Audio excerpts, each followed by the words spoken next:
Shalom, beloveds of the King. Praise Abba Yahuwah as we can come together today and embark on a journey that I am so excited to be able to be a part of, where Father has asked me to be able to come and to teach on these two books that have actually been removed out of our Bibles, but they were part of the canonized Bible because they were part of the canonized books that were there. They are still appearing in the Catholic Bibles. But when Martin Luther came and he put a decree on the door of the Catholic Church and said, "The just shall live by faith," that is when he decided to take those books and he decided to put them right at the back of the Bible.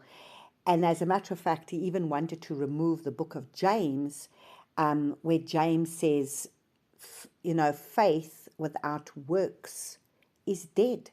So you need to have a level of walking out your faith. But Martin Luther wanted to remove everything in the Bible that has really got anything to do with the fact that we would have to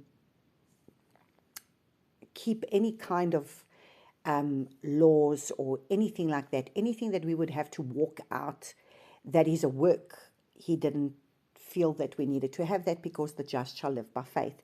Eventually, as the Protestant movement started to unfold, they eventually removed those Bibles out altogether. I mean, those books were removed out of the Bible altogether.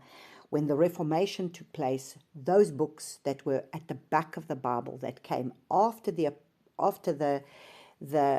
book of Revelation, they got removed, and now they're known as the Apocrypha. And so you can buy the Apocrypha separately.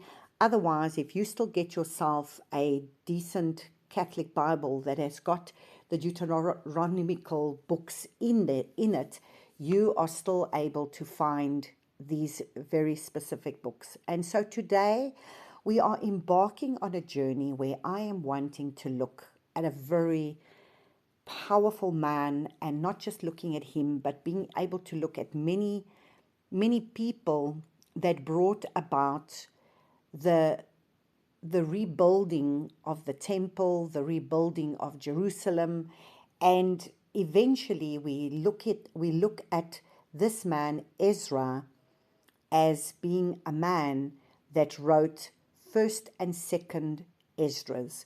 So it's called Esdras because there is a book in our Bible called Ezra, and this is from the priest Ezra, but these two were taken out because they were called 1st and 2nd Esdras.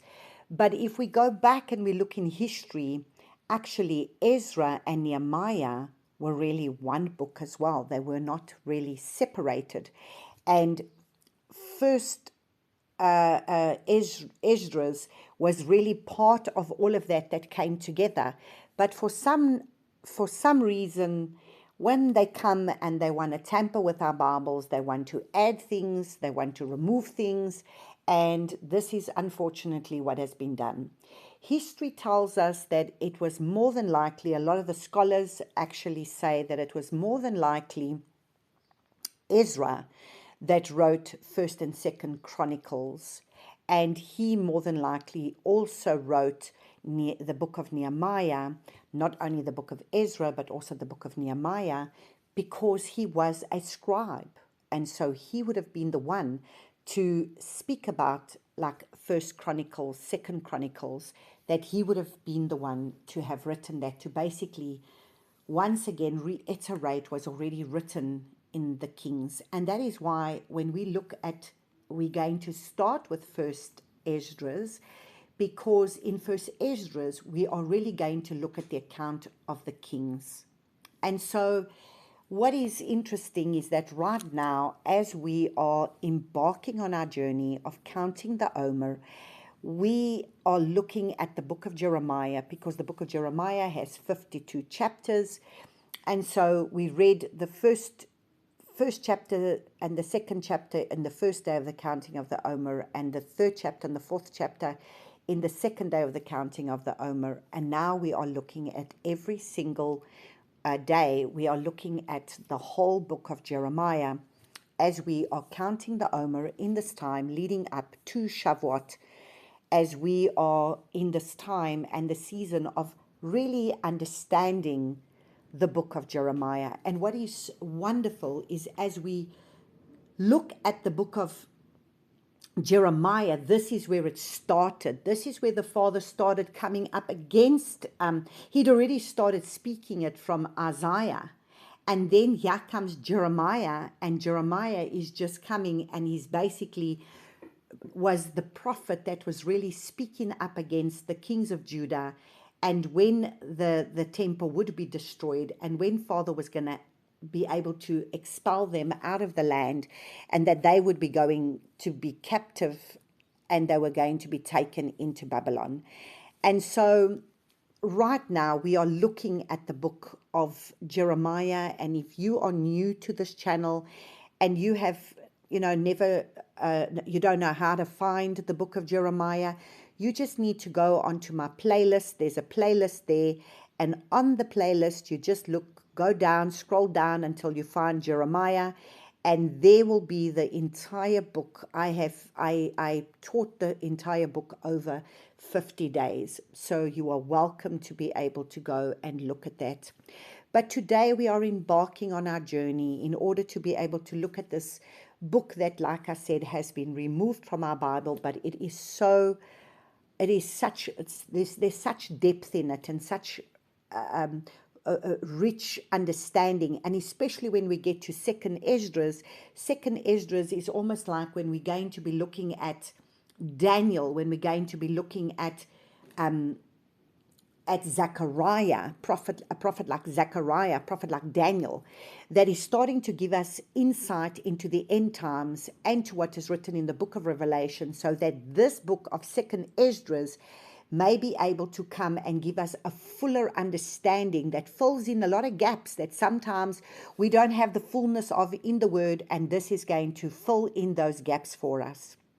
So let us start with prayer, and before we actually start looking at this book of Esdras. Abba Yahuwah, I just want to praise you, and I just want to thank you. Thank you, Father, for this wonderful journey that we are embarking on. Thank you, Father, that we are in a time that we need to be able to be like the Bereans, that really need to be able to come and study your word and look at your word and understand how things come together, and understand how everything falls in together, and understand we are in the time now that we need to understand the seasons and the times.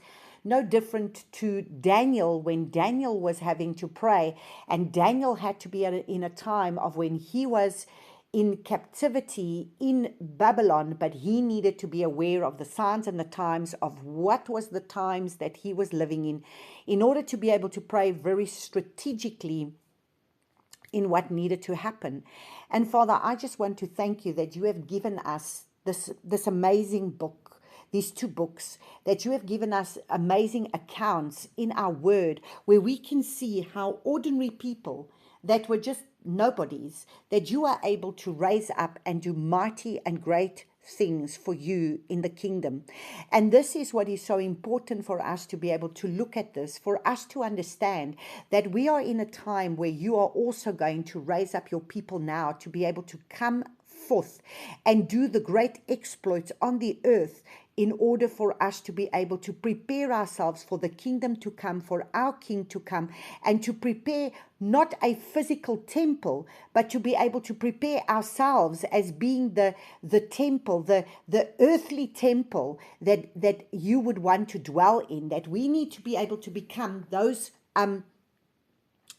stones that need to come together, so that we may be able to become one with you, as becoming a temple in which you would dwell. And the more of us that come together, and the more of us would be on the same page and taking hands and coming into unity, the more we are able to be used as a body that is able to bring forth your purposes, your plans, your light into, and letting your kingdom come on earth as it is in heaven. So I praise and I thank you, Father, that you will give us the revelation, the knowledge, the insight of the things that you've got for us to do in this hour, for us to be able to have that deep understanding of your word, so that your word will become alive to us, because it's the word and it's the truth of your word that has come to set us free. So I thank you, Father, that I commit myself to you right now. I pray that you will come and bring a coal of fire upon my tongue, upon my lips, so that my lips will be able to speak your oracles with authority and power that comes from you, Father. I thank you that I will not speak anything that you do not want to say. I thank you that I align myself completely with your purpose and your plan, and that you alone will be able to come and speak through my lips and speak to my mind the very oracles that will come from your heart. So I praise and I thank you for this in Yeshua's name. Hallelujah. So let us get a little bit of a history of the understanding of exactly what we are going to be looking at. So basically, in this first Esdras, so it's first and second Esdras.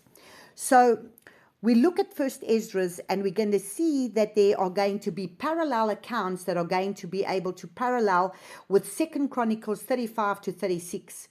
And there's going to be parallels with Nehemiah chapter 6 to chapter 8. And we will understand that there will be many things that's going to be able to be. I'm going to add other scriptures into what we're going to be able to read, to be able to give us the full story. Because who is Ezra? Who is this man? I mean, how many people actually know about a book of Ezra? How many people in the Christian community would go out of their way to read about Ezra? Very few people. How many people would go out of their way to go and read the book of Nehemiah? And then we speak about these great men of faith, and we speak about these great men of Yahuwah, people like David, and people like Samuel, and we read about Moses, and we read about Joseph, and we read about these great men of Yahuwah like Abraham and Noah, and we use all these men. But how many of us really know about what did people like Zerubbabel do? What did people like Nehemiah do? What did people like Ezra do? Because they were great men that accomplished great things for the Father. And they were normal people, but what they were able to accomplish for the Father was great. And this is what we've got to understand, because it's not always our personal achievement, but our personal commitment. You see, people want to look at the person's achievement. What have they achieved? You know, oh, I've done this and this and this. It's not about all the achievement. It's about the commitment. It's about the fact that, did we hear the Father? Were we obedient to the Father? And did we do what the Father asked us to do? Many people might never know about your commitment to the Father, because they might not see great achievements. But are we supposed to look at the achievements, or are we supposed to look at the commitment? So this was this was Ezra, and this was Nehemiah. And this is why, if you go back already to Daniel, and this is where, if you go back to Zerubbabel, they were people that lived for Yahuwah. Living for Yahuwah was important to them. And so we've got to understand that our achievements sometimes are just simply examples of what Yahuwah can do through someone's life. Those are the achievements that we can achieve, of that which was the achievement of what we did, what the Father did through a person's life. But when we look at people like Ezra and Nehemiah and Zerubbabel, and I mean Daniel, yes, because Daniel has a whole book written about him. But if we go look at people just like Ezra, then we understand that there is little awareness about them. You don't get people getting up and saying, wow, I want to be just like Ezra. Oh, wow, I want to be just like Nehemiah. No, you'll get people getting up and saying, I want to be just like Samuel, or I want to be just like David. because David took on Goliath, and I want to be like Joseph that was able to, be second in charge of the land. But we have to understand that what the Father is more interested in is the impact that our lives have on others based on our obedience to the Father. And that is the track that Abba looks at. He looks at the track of what we are able to do for the Father in obedience to Him. Because that's the track record that we should have. It's not about all our achievements, but it's about our commitment. It's about what did we achieve for Him because of our obedience to Him. And that is what we see in this man, Ezra. We see a man that came already 80 years after Zerubbabel had already been sent out. Zerubbabel had already been sent out he was the governor that was sent in order to be able to build the temple. He was sent out to go and build the temple. And Ezra only came to Jerusalem almost 80 years later, and with him came 2,000 men and their families.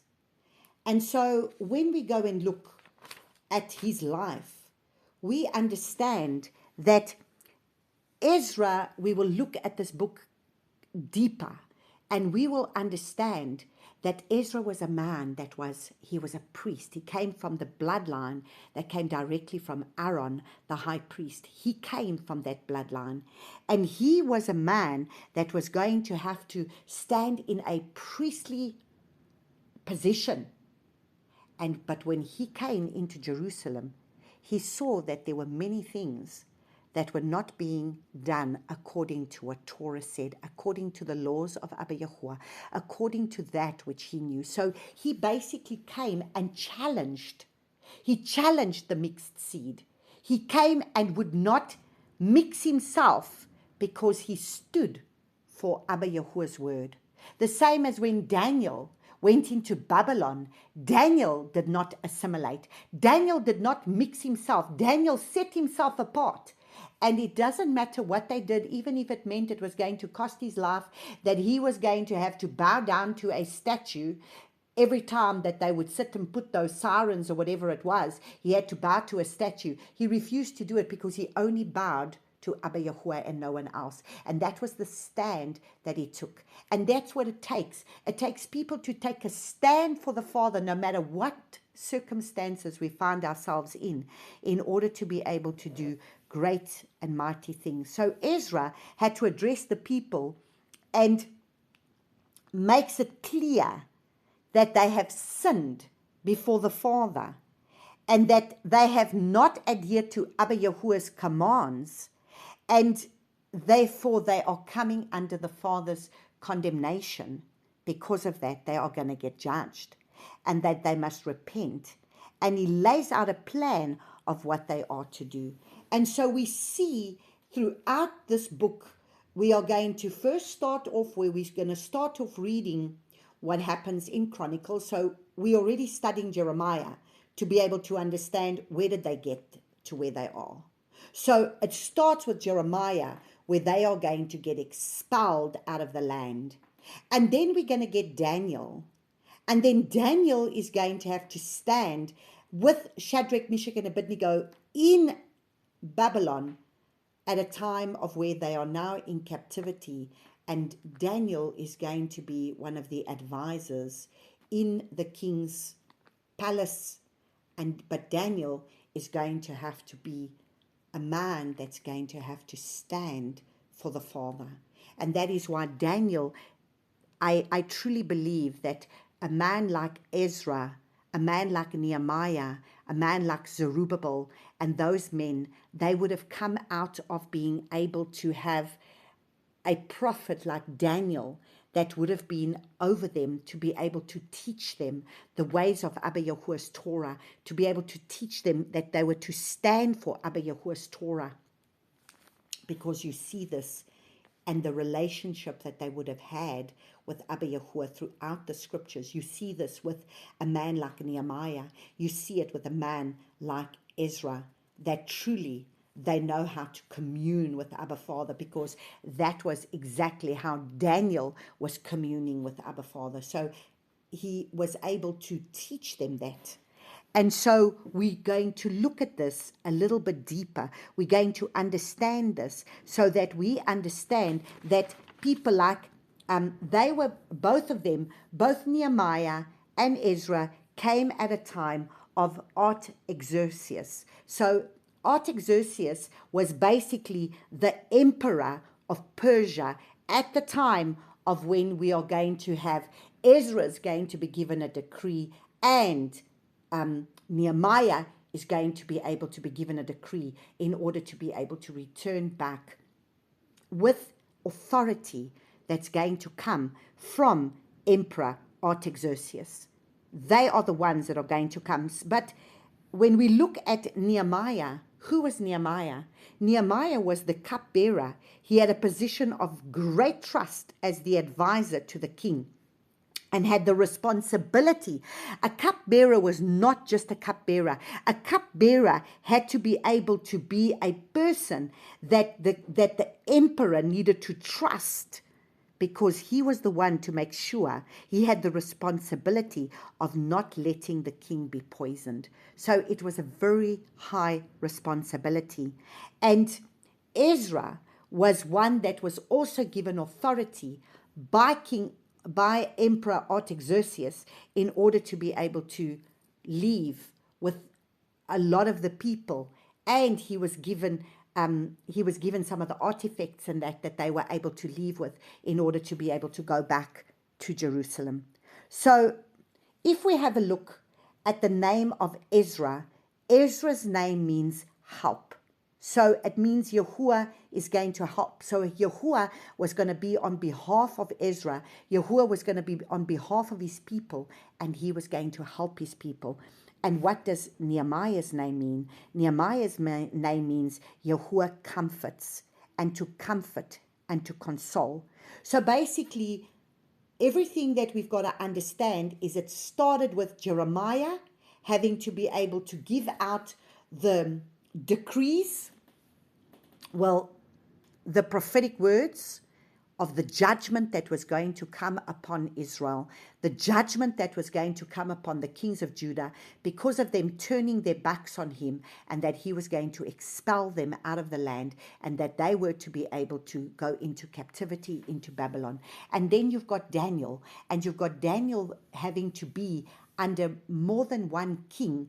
In order to, he was under 3 kings, and he sees that eventually he sees the coming in of Cyrus, and Cyrus that's eventually going to be able to come and release the people. But who is the person that prays into Cyrus being able to release the people of release the Israelites? Who is going to do that? None other than Daniel, that had to stand against the Prince of Persia principality, and he had to pray, and he had to repent on behalf of his people in order to stand before the Father, in order to understand seasons and times, in order to understand many things, many visions and things that the Father had to give him. And he had to stand and look at the book of Jeremiah, understanding that 70 years was up, that his people had to be released. But he was coming up against a principality that was known as the Prince of Persia. And that is what you see then in Daniel chapter 9.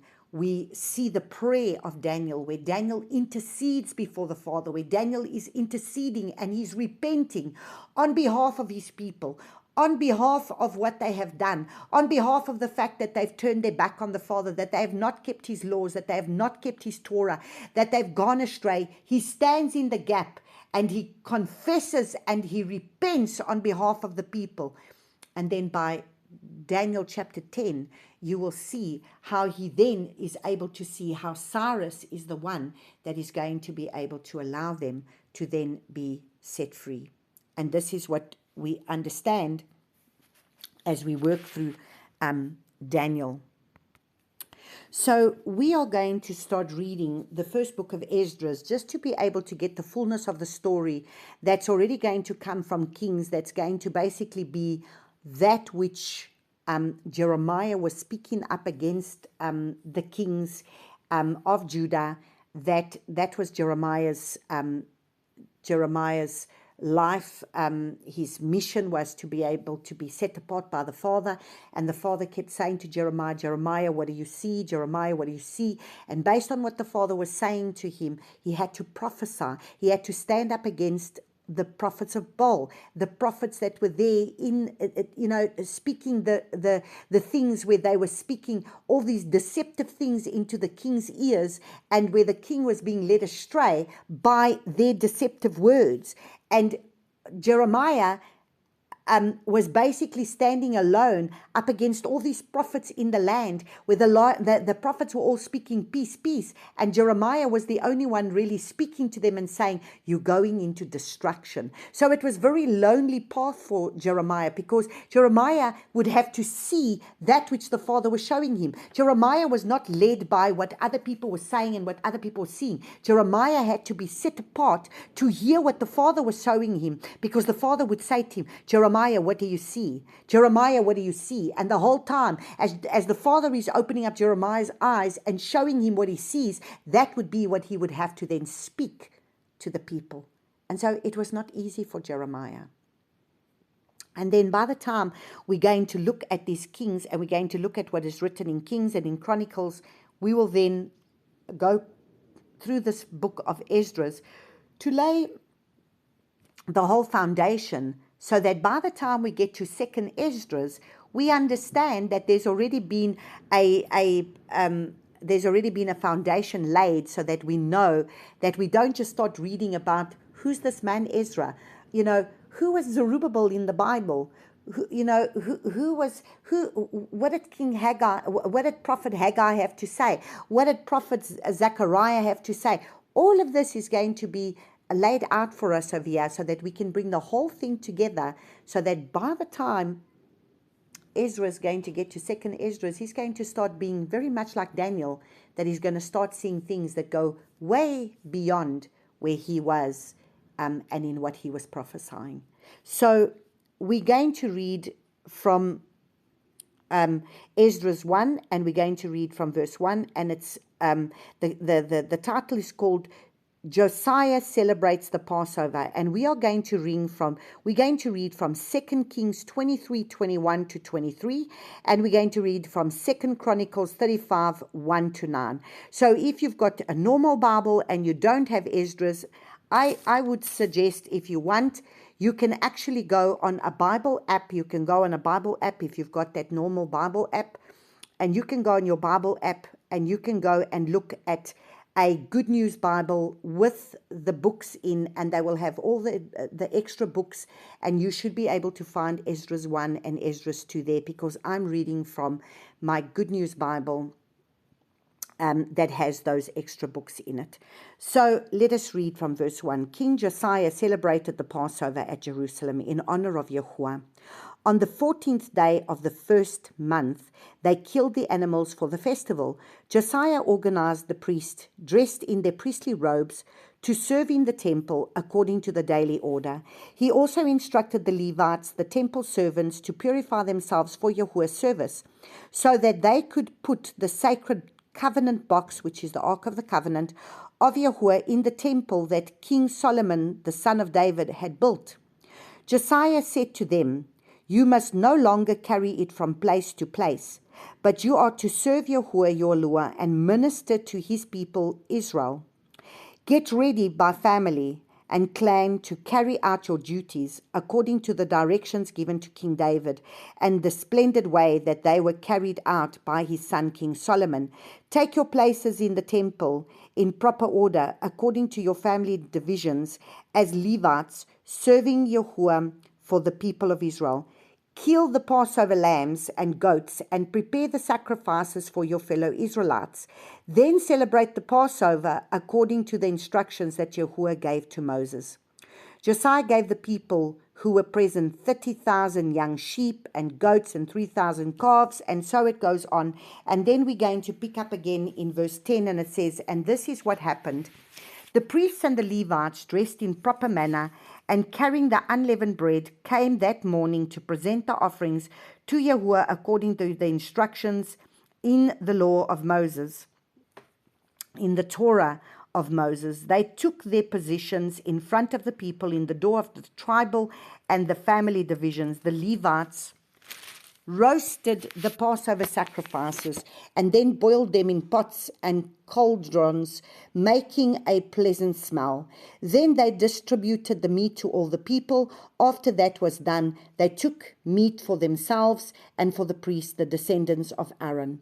Because the priests were kept busy until night burning the fat of the sacrifices, the guards at the temple gate and the temple singers of the Levite clan of Asaph, with Asaph, Zechariah, and Edenis, which were representatives of the king, remained at the palaces assigned to them by King David's instructions.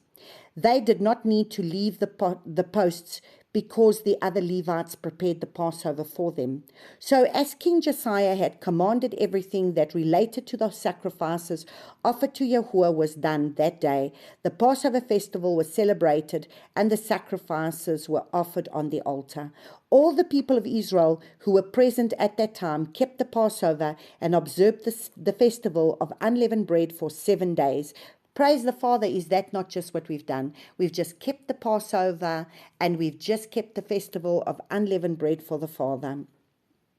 Since the days of the prophet Samuel, the Passover had never been celebrated so faithfully. Now look at that. Is that not how the deterioration takes place? You know, we start off well, but then we don't end well. Because why? Because the mixed seed comes in and the mixed seed comes in, and this is what happens. And then you come back and you take thousands years later, you know, and then where are we? Where are we 2,000 years from when in the time of Joshua, when they were still celebrating a Passover, comes more than 2,000 years later. And if you take the people in the Christian church, what are they celebrating now? Now it's been given to them an Easter. And now they run around after Easter bunnies. And now they will sit and eat hot cross buns. And this is now the things that get done. And instead of a lamb, it gets replaced with a pig. And this is where we are now. And so this is why I'm saying the deterioration that just keeps taking place. And that is why the Father's got to raise up his people that are going to have to take a stand and say,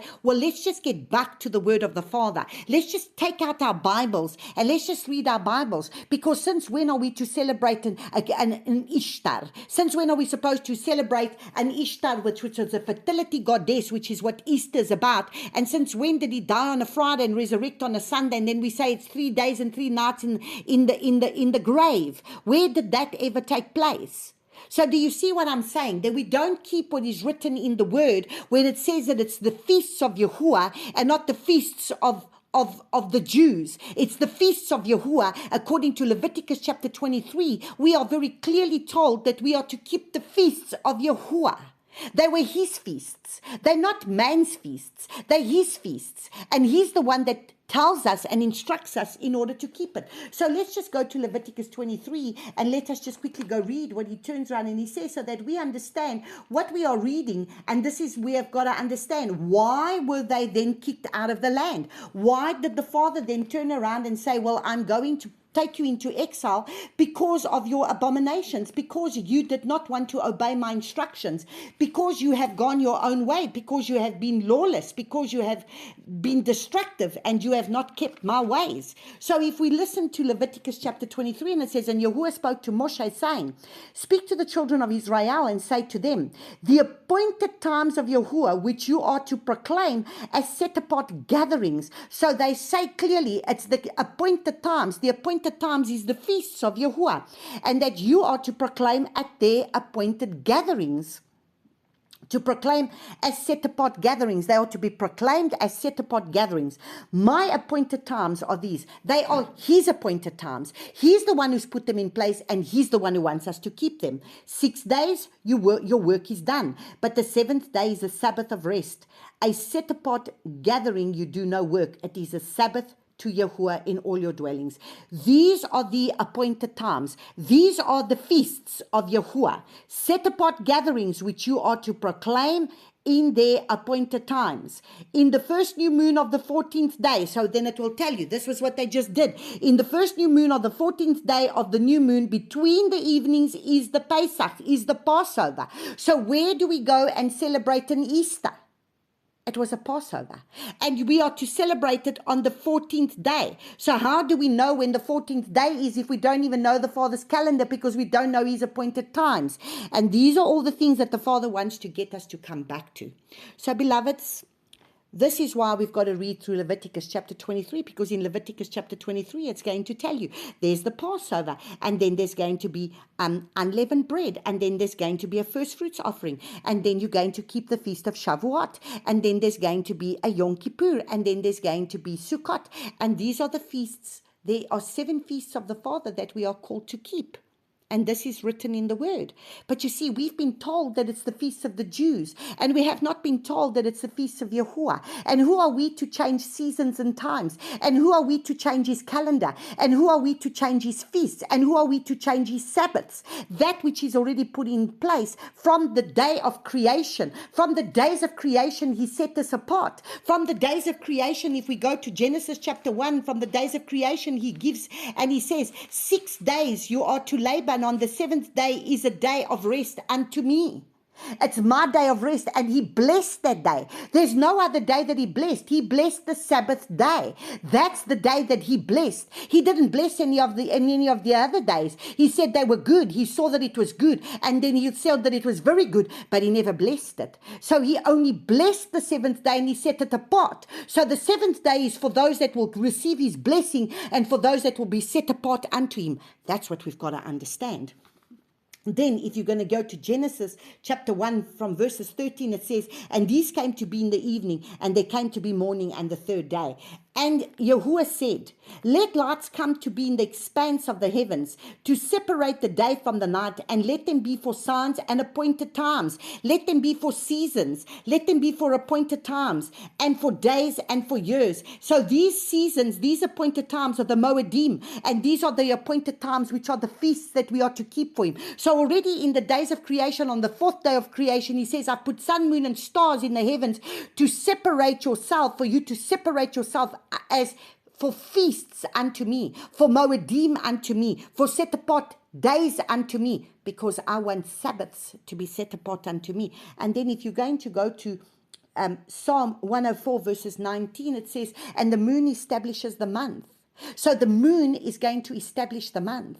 So our month doesn't just get established from whichever way we want, that all of a sudden people can go keep a month in the way they want to keep a month. It must come back to what has already been given to us in creation, because the creation calendar, he put sun, moon, and stars. We can't change what he's already set in stone, because the 7 days of creation has been set for us as his foundation from the beginning. So we are going to continue to read. So we read in 1 Esdras 1 from verses 20 that it says, and since the days of the prophet Samuel, the Passover had never been celebrated so faithfully. None of the former kings of Israel had ever celebrated a Passover like this one, celebrated by King Josiah in Jerusalem. In the 18th year of his reign, it was celebrated by the priests, the Levites, and all the people of Yehudah and Israel. And then we're going to see the end of Josiah's reign. And this is going to be from 2 Kings 23, 28 to 30. And we're going to read from 2 Chronicles 35, verses 20 to 27. And it says, and Yahuwah was pleased with everything Josiah did, for he was a deeply religious man. But the ancient records also tell the story of those who sinned and rebelled against Yahuwah during Josiah's reign. They sinned more than any other nation or kingdom and did things that offended Yahuwah, so much that his judgment fell on the people of Israel. After Josiah had done all these things, the king of Egypt led an army to fight at Carchemish on the river Euphrates. Josiah tried to stop him, but the king of Egypt sent Josiah this message: the war I am fighting does not concern you, king of Judah. Yahuwah did not send me to fight you, but my battle is on the Euphrates, and Yahuwah is with me, and he's urging me. He's urging me on, so withdraw your troops and don't oppose Yahuwah. But Josiah did not go back to his chariot and withdraw. He refused to listen to what Yahuwah had said through the prophet Jeremiah and decided to fight. So you see, at this time, Jeremiah had already spoken out of his mouth and he had warned King Josiah, but King Josiah did not want to listen to the prophet, to what Jeremiah had spoken. There was many times that the advisors came to Jeremiah. They asked his advice. Jeremiah would give them instruction and they would do opposite to what Jeremiah would speak. And he went into battle on the plain of Megiddo, and the Egyptian commanders attacked him. King Josiah ordered his servants, "Take me off the battlefield, I'm badly wounded." So they took him out of the line of battle immediately, and he got into a second chariot and was taken back to Jerusalem. There he died and was buried in the royal tomb. All the people of Judah mourned for him. The prophet Jeremiah composed a lament for King Josiah. It has become a custom in Israel for the leaders and their wives to sing the song when they mourn for him. These things are recorded in the history of the kings of Judah. Everything that Josiah did, how he gained his fame and his understanding of the law, what he did earlier and what is told here, is all recorded in the history of the kings of Israel and Judah. Then we look at King Jehoahaz of Judah. 2 Kings 22:30-35 and 2 Chronicles 36:1-4. The people of Judah chose Josiah, son of Joahaz, and made Josiah's son Joahaz, and made him king. Jehoahaz was 23 years old, and he ruled over Judah and Jerusalem for 3 months. Then the king of Egypt deposed him and made the nation pay 3.4 tons of silver and 34 kilograms of gold as tribute. The king of Egypt appointed Joahaz's brother, Jehoiakim, king of Judah and Jerusalem. Jehoiakim put the leading men of the nation in prison, then had his brother Zarius arrested and brought back from Egypt. Now we read about King Jehoiakim of Judah from 2 Kings 23, verses 36-24, and chapter 7, and then chapter 24, verse 7, and then from 2 Chronicles 36, verses 5-8. Jehoiakim was 25 years old when he became king of Yehudah and Jerusalem. He sinned against Yahuwah. King Nebuchadnezzar of Babylonian invaded Judah, captured Jehoiakim, and took him to Babylon in bronze chains. Nebuchadnezzar also carried off some of the sacred utensils from the temple and put them in his own temple in Babylon. The stories about Jehoiakim, his depravity, and the godless way he lived are recorded in the Chronicles of the Kings. King Jehoiakim of Yehudah, 2 Kings 24, 8-17, and 2 Chronicles 36, 9-10. Jehoiakim was 18 years old when he succeeded his father Jehoiakim as king, and he ruled in Jerusalem for 3 months and 10 days. He too sinned against Yahuwah. A year later, King Nebuchadnezzar had Jehoiakim taken to Babylonia as a prisoner.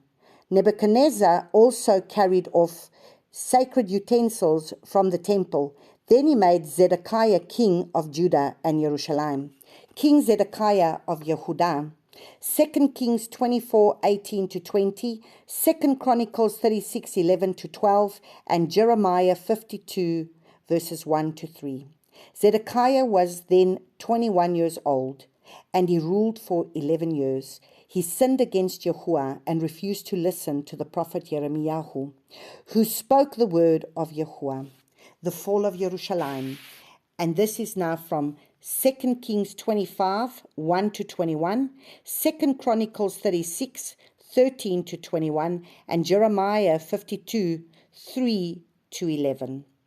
Although King Nebuchadnezzar had forced Zedekiah to swear in Yahuwah's name that he would be loyal to him, Zedekiah broke his oath and rebelled against him. He stubbornly refused to obey the commands of Yahuwah and the Yahuwah of Israel. In addition, the leaders of the people and even the chief priests did more lawless, godless things than all the corrupt heathen. They defiled the temple of Yahuwah, which he had made holy, Yahuwah of their ancestors, and continued to send prophets to call them back from their sins because he wanted to spare them and their temple. But when Yahuwah spoke through the prophets, the people ridiculed them and laughed. See, this is always what's difficult. You know, the prophets will speak, but the people don't always want to hear what the prophets have to say. And then they ridicule the prophets because the Father speaks. The prophet speaks out of the mouth of the Father, and the people don't want to listen. And then what do? They ridicule the prophets. At last, Yahuwah became so angry with his people and their depraved ways that he ordered the kings of Babylonia to attack them. The Babylonians killed the young men of Judah all around the temple and did not spare anyone, young or old, man or woman. Yahuwah handed them all over to their enemies.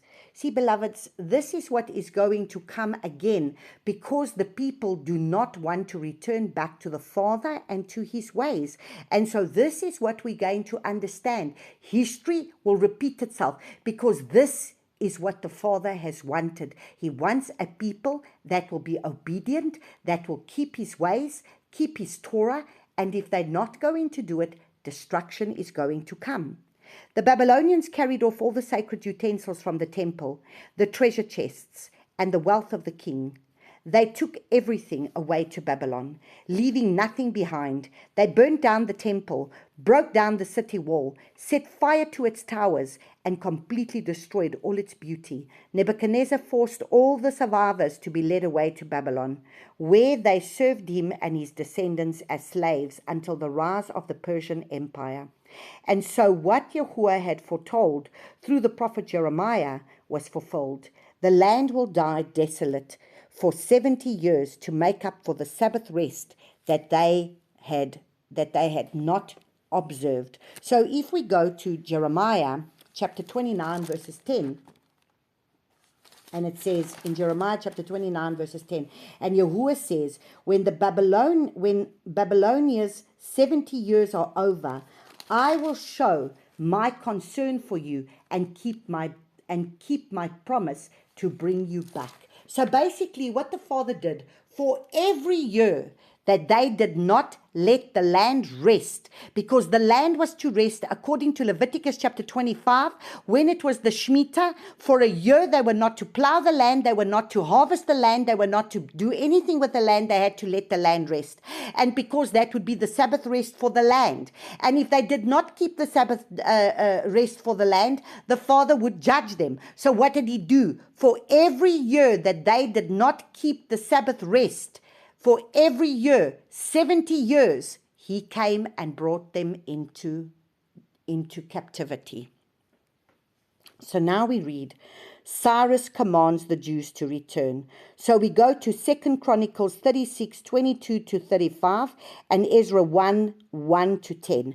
And yeah, we are going to be able to read that the first year that Cyrus of Persia was emperor, and Yahuwah made what he had said through the prophet Jeremiah come true. He prompted Cyrus to issue the following command and sent it out in writing to be read aloud everywhere in his empire.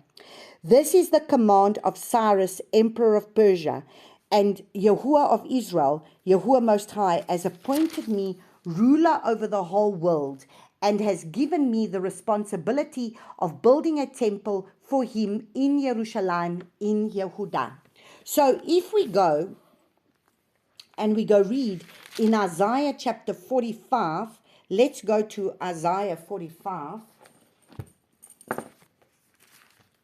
And we're going to read that Isaiah was way before Jeremiah, and already the Father had already prophesied. So, you know, there are things in your life that don't make sense to you, because there are things in your life that has been prophesied over your life way before you've even walked in them, that the Father has already prophesied something over your life, and you don't understand. It makes no sense to you. It's been like maybe 20 years, more than 20 years, maybe some of you 30 years, maybe some of you 40, 50 years, however long it was that the Father might have prophesied things into your life, and you don't understand even what he was saying at the time. But when the time comes, these things will come into fulfillment, because we are right now in a time of when the Father is going to be able to bring about the fulfillment of, there's no more delays. That which he has spoken is going to surely come to pass. So Isaiah was already prophesying about this King Cyrus. He was already prophesying about him in Isaiah 45 from verses 1. And it says, thus says Yahuwah to his anointed, to Koresh. Now Koresh in my Bible is Cyrus, whose right hand I have strengthened to subdue nations before him, and ungird the loins of sovereigns, to open before him the double doors, so that the gates are not shut. So he had to open the double doors. He had to not shut the doors and allow the Jewish people to be able to return back to their land. The Israelites were told to go back to their land. I go before you and make the crooked places straight. I shatter gates of bronze and cut down the bars of iron. And I shall give you the treasures of the darkness and hoarded wealth of secret places. Because why? He was going to be able to be the one to give him all the riches that needed, to say, I'm going to release all these riches to be able to go with the people that are going to go and build Jerusalem again, that are going to go and build their temple again. I'm going to release all of this to them. And so he says, I will give you the treasures of darkness and hoarded wealth of secret places, so that you know that I, Yahuwah, who are calling you by your name, am the Elohim of Israel. For the sake of Yaakov, my servant, and of Israel, my chosen, I also call you by your name. I give you a title, though you have not known me. So even though he didn't know him, he didn't know the Father, he was going to raise him up in order to be able to go forth and open up the way for the Father's people, for the Israelites, to be able to return back to the land. Now, if we go to Daniel, and we're going to go to Daniel chapter 10. Now, in Daniel chapter 10, it says, and in the 3rd year of Koresh, sovereign of Persia.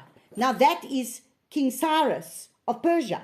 A word was revealed to Daniel, whose name was called Belteshazzar. And the word was true, and the conflict great.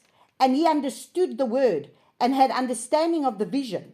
In those days, I, Daniel, was mourning 3 weeks of days. I did not eat desirable food, meat, wine did not come into my mouth, and I did not anoint myself at all, till the completion of the 3 weeks of days. And on the 24th day of the first new moon, while I was by the side of the great river that is in Hiddekel. Now understand, he was on the 24th day of the first new moon. So he was at the time going through what would have been the Passover, the unleavened bread. He was in the time of the unleavened bread. And he says, then I lifted my eyes and looked and saw a certain man dressed in linen, whose loins were girded with gold and uphaz. And his body was like beryl, and his face was like the appearance of lightning, and his eyes like torches of fire, and his arms and feet were like polished bronze in appearance, and the sound of the words like the sound of a crowd. And I, Daniel, alone saw the vision, for the men who were with me did not see the vision, but great trembling fell upon them, and they ran away to hide themselves. So I was left alone. And when I saw this great vision, and no strength remained in me, for my comeliness was destroyed in me, and I retained no strength. But I heard the sound of his words, and while I heard the sound of his words, I was stunned, lying in my face to the ground, and see, a hand touched me, and set me trembling on my knees and on the palms of my hands. And he said to me, O Daniel, man of great appreciated, and it means, O Daniel, man greatly loved, understand the words that I speak to you, and stand upright, for I have now been sent to you. And while he was speaking this word to me, to me, I stood trembling, and he said to me, "Do not fear, Daniel, for from the first day that you set your heart to understand and to be humbled yourself before Yahuwah, your words were heard, and I have come because of your words. But the head of the rule of Persia withstood me." So there was a principality of the head of Persia withstood him 21 days. And see, Michael, one of the chief heads, came to help me, for I had been left alone there with the sovereigns of Persia. And I have come to make you understand what is to befall your people in the latter days, for the vision is yet for days to come. So we understand that, you see, here Daniel is standing, he's fasting, he's repenting, he's standing before the Father. And Daniel has to understand, because Daniel had the understanding of what needed to happen, that his people were to be released out of Babylon and be able to return back to their land. And so there's many things in this book of Daniel that we need to understand, because there's things that we might think is now, but some things of Daniel, remember, there's time that goes forward where they then construct their temple again. And then in that time of the constructing of the temple, there's going to be then that the Maccabees then takes place, and then they desecrate the temple, and then they desecrate the altar, and then on the third year the Maccabees brothers come, and then they reinstate the temple again and dedicate the temple again on the 25th of Kislev to the Father. So all these things need to be taken into account, because Daniel is seeing things that, look at Isaiah.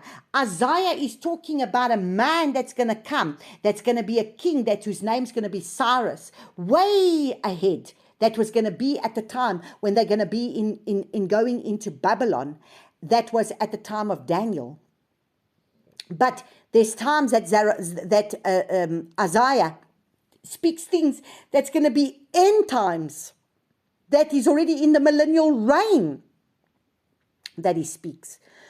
So we need to understand that all these things are the things that come together. And when all these things come together, that is why the Father has wanted me to be able to look at this and bring everything together to understand what, as Ezra is busy speaking, what happened with the kings, what's happened with Jeremiah, what's happened in Kings, what's happened in Chronicles, and why are they allowed to return? And then what's going to happen again?